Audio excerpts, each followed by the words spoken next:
दोस्तों, अगर आप भी विराट कोहली और शिखर धवन को महान खिलाड़ी मानते हैं तो वीडियो को लाइक जरूर कीजिएगा। दोस्तों, जब आईपीएल के छठे मैच में एक दूसरे के सामने आए किंग कोहली और शिखर धवन, तब दोनों टीमों के बीच हुआ ऐसा जबरदस्त घमासान टूट गया आईपीएल के 17 सालों का इतिहास। तो आखिर धवन के बल्ले ने कैसे रचा इतिहास, कैसे उनकी धारकड़ बल्लेबाजी से पंजाब ने बैंगलोर को धोया। चिन्नास्वामी के मैदान पर बैंगलोर के पंजाब की किया नाक में दम। आखिर कोहली और धवन की जंग में कौन पड़ा किस पर भारी, शिखर धवन ने बना डाले कितने रन, किस गेंदबाज ने चटकाए कितने विकेट। इस रोमांचक मुकाबले की दिलों की धड़कनें बना देने वाली पूरी हाईलाइट का वीडियो हम आपको दिखाएंगे। लेकिन उससे पहले आपको क्या लगता है कि धवन और विराट में कौन सबसे महान खिलाड़ी और कप्तान है, नीचे कमेंट करके जरूर बताएं।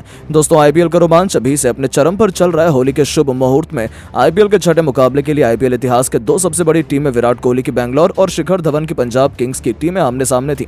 बैंगलोर का गढ़ चिन्नास्वामी का स्टेडियम पूरी तरह से खचाखच भरा हुआ था। सभी इस रोमांचक मुकाबले का गवाह बनने के लिए बेकरार थे। इस महामुकाबले में सिक्का जब उछाला गया तब किस्मत चमकी बैंगलोर के कप्तान फाफ डु प्लेसी की, और उन्होंने टॉस जीतकर पहले मेहमानों के मेहमान नवाजी करने के लिए उन्हें पहले बल्लेबाजी करने का न्योता दिया।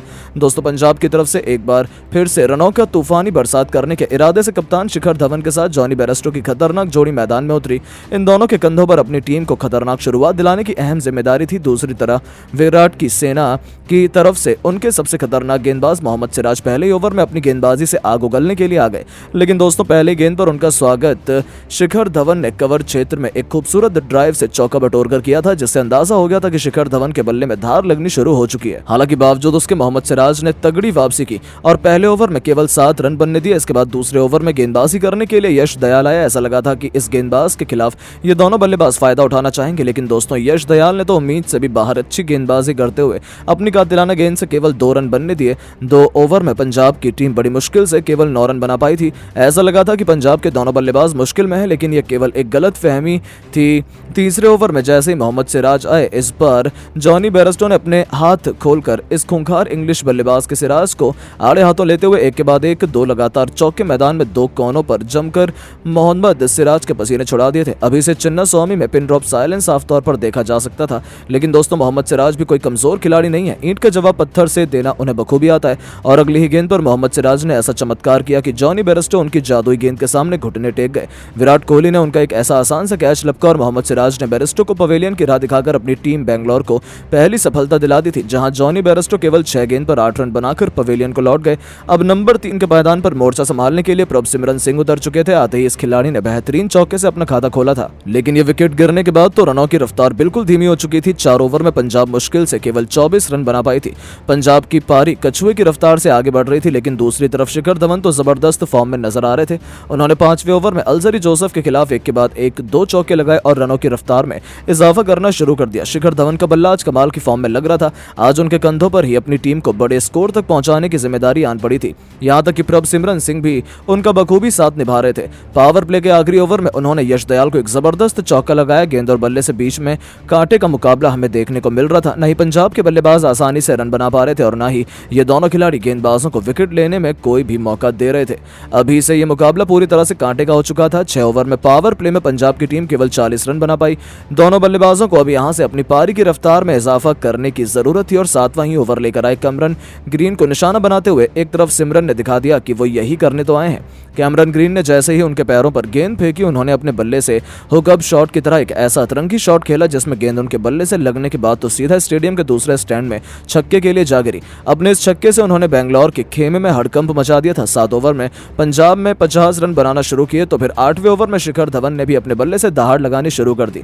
स्पिन गेंदबाज मयंकर डागर को निशाना बनाते हुए शिखर धवन ने 2 कदम आगे निकाले और गेंद को स्टेडियम की छत पर ही डिपॉजिट कर दिया। उनका वो आतिशी छक्का देखकर तो विराट के भी पसीने छूटने लगे थे। इन दोनों ने अपनी तूफानी बल्लेबाजी से पंजाब को 61 रनों तक पहुंचा दिया था। उसके बाद भी उनकी धाकड़ बल्लेबाजी जारी रही। हालांकि बैंगलोर के गेंदबाजों ने भी जबरदस्त वापसी की, लेकिन गब्बर के साथ मिलकर सैम करन, लिविंगस्टन और जितेश शर्मा जैसे बल्लेबाजों को देखते हुए यदि पंजाब आसानी से 190 रनों का लक्ष्य भी बैंगलोर को देने में सक्षम है, और बैंगलोर के लिए यह लक्ष्य चेस करना बिल्कुल भी आसान नहीं रहने वाला है। यानी कि मैच तो अंतिम गेंद तक खेला जाएगा, जिसमें कोई भी बाजी मार सकता है। लेकिन अब आपको क्या लगता है कि शिखर धवन और विराट कोहली में कौन अपनी टीम को आईपीएल 2024 का चैंपियन बना सकता है? नीचे कमेंट करके जरूर बताएं। दोस्तों, आईपीएल का रोमांच अभी से अपनी सारी हदों को पार कर चुका है। इंडियन प्रीमियर लीग 2024 का छठा मुकाबला रॉयल चैलेंजर्स बेंगलुरु और पंजाब किंग्स के बीच खेला जाएगा। यह मैच सोमवार 25 मार्च को एम चिन्नास्वामी स्टेडियम में होगा और आरसीबी को जहां पहले मुकाबले में चेन्नई सुपर किंग्स के हाथों हार का सामना करना पड़ा, वहीं पंजाब किंग्स ने दिल्ली कैपिटल्स को 4 विकेट से हराकर सीजन का विजयी का आगाज किया। हालांकि अपना पहला गेम हारने के बावजूद आरसीबी अपनी घरेलू परिस्थितियों में इस मैच को जीतने के लिए प्रबल दावेदार लग रही हैं। सीएसके के खिलाफ पहला मुकाबला हारने के बावजूद आरसीबी के लोअर ऑर्डर के बल्लेबाज खासतौर पर दिनेश कार्तिक और अनुज रावत ने टीम की उम्मीद जताई है। वहीं Maxwell, Cameron green, Virat Kohli Bengaluru के एम चिन्नास्वामी स्टेडियम में कह ढा सकते हैं। आरसीबी के लिए चिंता का विषय उनकी गेंदबाजी ही है और दूसरी तरफ पंजाब की टीम रबाड़ा, सैम कुरैन और अर्शदीप सिंह के दम पर गेंदबाजी यूनिट में मजबूत नजर आ रही है। पंजाब किंग्स के बल्लेबाज भी अच्छी फॉर्म में नजर आ रहे हैं। आरसीबी और पंजाब की टीम में बिग हिटर्स की फौज है। ऐसे में चिन्नास्वामी में चौके छक्कों की बरसात देखने को मिल सकती है। अब तक इन दोनों टीमों के बीच रहे इतिहास की बात करते हैं तो आईपीएल टूर्नामेंट में बेंगलुरु और पंजाब एक दूसरे की 31 मैचों में भिड़ी। इन 31 मैचों में बेंगलुरु ने 14 मैच जीते जबकि पंजाब 17 मैचों में विजयी हुई। यानी कि दोनों टीमों में ज्यादा अंतर नहीं है, जो दिखाता है कि कोई भी बाजी मार सकता है। यह धमाकेदार मुकाबला शाम 7:30 बजे शुरू होने वाला है, जिसमें टॉस के लिए सिक्का 7 बजे उछाला जाएगा। यानी कि ऐसे मुकाबले पर तो पूरी दुनिया की नजर आने वाली है, जिसे आप जियो सिनेमा पर पूरे तरीके से मुफ्त में कई रीजनल लैंग्वेज में भी देख सकते हैं, वह भी बिल्कुल मुफ्त में। इससे बड़ी खुशखबरी और क्या हो सकती है। जहां लिमिटेड ओवर्स क्रिकेट में बेंगलुरु के एम चिन्नास्वामी स्टेडियम को बल्लेबाजों का ऐशगाह माना जाता है। सपाट पिच और छोटी बाउंड्री होने के कारण यहाँ बल्लेबाजों का राज चलता है। आईपीएल में इस मैदान पर हाई स्कोरिंग मैच होता है, 200 प्लस स्कोर भी यहाँ सुरक्षित नहीं माना जाता। हालांकि हाल ही के दिनों में चिन्नास्वामी में काली मिट्टी का उचित उपयोग किए जाने के कारण गेंदबाजों का बोलबाला देखने को मिला है। ऐसे में आरसीबी पंजाब मुकाबले में गेंद और बल्ले के बीच रोमांचक जंग हो सकती है। साथ ही यदि मौसम की बात करें तो बेंगलुरु में मौसम साफ रहेगा। मैच के दिन तापमान 30 डिग्री सेल्सियस के आसपास रहने की उम्मीद है, तो ऐसे में बारिश की उम्मीद भी तकरीबन ना के बराबर है। यानी कि दोनों टीमों के लिए चुनौती इतनी आसान नहीं है। इसीलिए तो एक सटीक और खतरनाक प्लेइंग 11 तैयार करना जरूरी है, जिसमें दोनों खेमे माहिर है। अब जरा दोनों टीमों की प्लेइंग 11 पर नजर डालते हैं। दोस्तों, जहां बेंगलुरु के लिए फाफ डू प्लेसिस के साथ भारत की बैकबोन विराट कोहली रनों की बरसात करते नजर आएंगे, तो वहीं मध्यक्रम में रजत पाटीदार के साथ ऑस्ट्रेलियाई सनसनी ग्लेन मैक्सवेल और कैमरन ग्रीन पंजाब के परखच्चे उड़ाने को बेकरार रहेंगे। अनुज रावत और दिनेश कार्तिक विकेट कीपर की भूमिका में मैदान में उतरेंगे, जिनके कंधों पर लोअर मिडिल ऑर्डर को संभालने की जिम्मेदारी रहने वाली है। यानी कि बेंगलुरु का बल्लेबाजी क्रम दुरुस्त नजर आ रहा है। वहीं स्पिन डिपार्टमेंट की जिम्मेदारी करण शर्मा के साथ मयंक डांगर के कंधों पर रहने वाली है। तेज गेंदबाजी डिपार्टमेंट की कमान अलजारी जोसेफ और मोहम्मद सिराज के कंधों पर रहने वाली है, लेकिन उनके सामने पंजाब की टीम किसी से कम नहीं। उनकी टीम में एक से बढ़कर एक सितारे हैं, जहां ओपनिंग में शिखर धवन के साथ जॉनी बेयरस्टो अपने बल्ले से तहलका मचाते नजर आएंगे। वहीं मध्यक्रम में Prabhsimran Singh, Sam Curran, Jitesh Sharma, Liam Livingstone Bengaluru के गेंदबाजों की कमर तोड़ने के लिए पूरी तरीके से तैयार है। वहीं गेंदबाजी डिपार्टमेंट में हरप्रीत बरार, हर्षल पटेल, किशोर रबाड़ा के साथ निभाते हुए हमें राहुल चहर और अर्शदीप सिंह की जोड़ी नजर आएगी। यानी दोनों टीम तैयार है एक दूसरे को पीटने के लिए। लेकिन दोस्तों, अब आपको क्या लगता है इस मुकाबले में शिखर धवन और विराट कोहली में कौन सबसे अधिक रन बनाएगा? कौन अपनी टीम को जीत दिला पाएगा? अपनी राय हमें नीचे कमेंट करके जरूर बताएं। दोस्तों, आईपीएल के 5वें मुकाबले में आया जसप्रीत बुमराह और रोहित शर्मा का खतरनाक तूफान अहमदाबाद के मैदान पर लहराया। इन दोनों ने मुंबई इंडियंस पर परचम। तो आखिर किस टीम ने इस मैच में मारी बाजी? किस खिलाड़ी ने दिलाई अपनी टीम को कभी ना भूलने वाली जीत? किस बल्लेबाज ने ठोके सबसे तेज अर्धशतक? किस गेंदबाज ने लिए सबसे अधिक विकेट? कैसे मुंबई और गुजरात का मैच बन गया रोंगटे खड़े कर देने वाला मुकाबला? अंतिम गेंद तक खेले गए इस रोमांचक मुकाबले की पूरी हाईलाइट हम आपको जरूर दिखाएंगे। लेकिन उससे पहले आपको क्या लगता है, हार्दिक पांड्या और रोहित शर्मा में कौन है सबसे खतरनाक कप्तान? नीचे कमेंट करके जरूर बताएं। दोस्तों, जिस मैच का इंतजार क्रिकेट के प्रेमियों का था, वो मैच आखिरकार नरेंद्र मोदी स्टेडियम में खेला गया। गुजरात टाइटंस और मुंबई इंडियंस की टीम आमने सामने थी। मुंबई के कप्तान हार्दिक पांड्या ने टॉस जीतकर पहले गेंदबाजी करने का फैसला किया और गुजरात टाइटंस को बल्लेबाजी करने के लिए आमंत्रित किया। गुजरात की तरफ से ओपनिंग की शुरुआत करने मैदान पर शुभमन गिल और रिद्धिमान साहा उतरे। वहीं मुंबई की तरफ से पहले ओवर फेंकने आए खुद कप्तान हार्दिक पांड्या। आते ही उनके ओवर की पहली गेंद पर शाह ने उनको खतरनाक कवर ड्राइव लगाकर चौका जड़ते हुए स्वागत किया।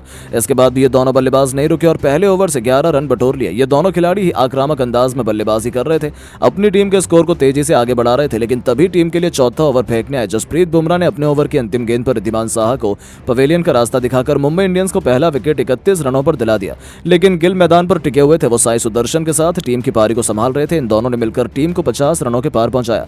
लेकिन टीम के लिए 8वां ओवर फेंकने आए पीयूष चावला ने अपने ओवर की चौथी गेंद पर शुभमन गिल को पवेलियन का रास्ता दिखा दिया। 64 रनों के स्कोर पर गुजरात को दूसरा झटका लग गया। गिल 22 गेंद पर 6 एक गगनचुंबी छक्के और 3 चौके की मदद से 31 रन बनाकर पवेलियन लौटे। लेकिन सुदर्शन और अजमतुल्लाह उमरजाई अपनी टीम को संभाल रहे थे। इन दोनों बल्लेबाजों ने मिलकर टीम को 10 ओवर में 82 रनों तक पहुंचा दिया था। दोनों खिलाड़ी रुकने का नाम नहीं ले रहे थे। मुंबई के गेंदबाजों पर टूटकर प्रहार कर रहे थे। देखते देखते अपनी टीम के स्कोर को 100 रनों के पार पहुंचा दिया। टीम के लिए 12 ओवर फेंकने आए गेराल्ड कोएटजी ने अपने ओवर की अंतिम गेंद पर अजमतुल्लाह को पवेलियन का रास्ता दिखाकर गुजरात के 3 बल्लेबाजों को ड्रेसिंग रूम भेज दिया। 104 रनों के स्कोर पर गुजरात को तीसरा झटका लग गया। लेकिन अब सुदर्शन का साथ देने मिलर मैदान पर आ चुके थे। ये दोनों संभल कर बल्लेबाजी कर रहे थे और अपनी टीम के स्कोर को 14 ओवर में 115 रनों तक पहुंचा दिया था। लेकिन डेविड मिलर ज्यादा देर तक मैदान पर टिक नहीं सके। टीम के लिए 12 रन बनाकर बुमराह के शिकार हो गए। मुंबई को चौथा विकेट मिल गया। वहीं सुदर्शन भी अपना अर्धशतक लगाने से चूक गए। वो भी बुमराह के शिकार हो गए। 134 सेना स्कोर पर गुजरात के 5 बल्लेबाज पवेलियन जा चुके थे। विजय शंकर और राहुल तेवतिया मैदान पर खेल रहे थे।